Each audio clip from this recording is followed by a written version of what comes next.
It's not like there's a conspiracy. I mean, in America, I don't know about in Australia and New Zealand, but in America, you'll have a lot of conservatives who are like, these Ivy League schools, they're going to grab you, they're going to change you, they're going to twist them, and it's like, nah. And so I think I really appreciate having gone to Yale, but at the same time, like, I don't think that people should see Yale or an Oxford or one of these degrees and go, whoa.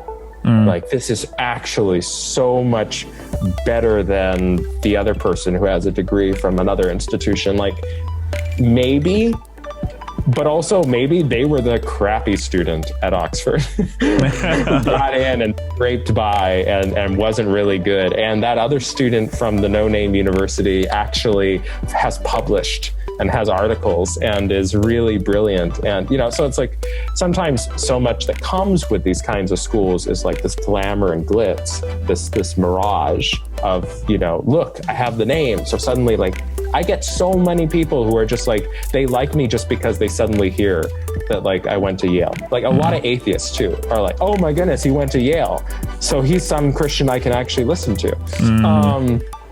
And it's like, well, that's, you know, like, I actually had all these ideas back at La Sierra. Like, like I wrote the book Saying No to God at La Sierra, not at Yale. It was already at the printing. It was already at the publisher by then. And so in some sense, it's like, well, when I talk to some fundamentalists who are very on edge about my book, they're like, yes, we see what Yale did to you. And it's like, no.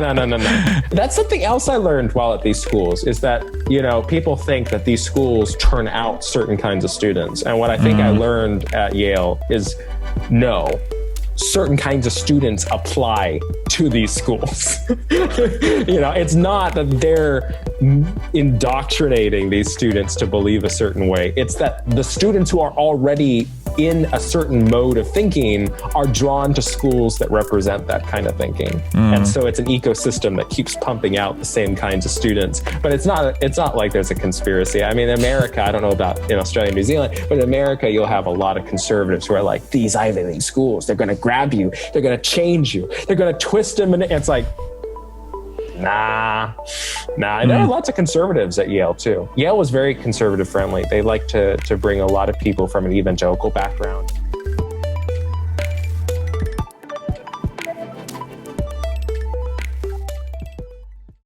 I just want to give a quick shout out over to Adventist Today and thank them for being the sponsors of this video.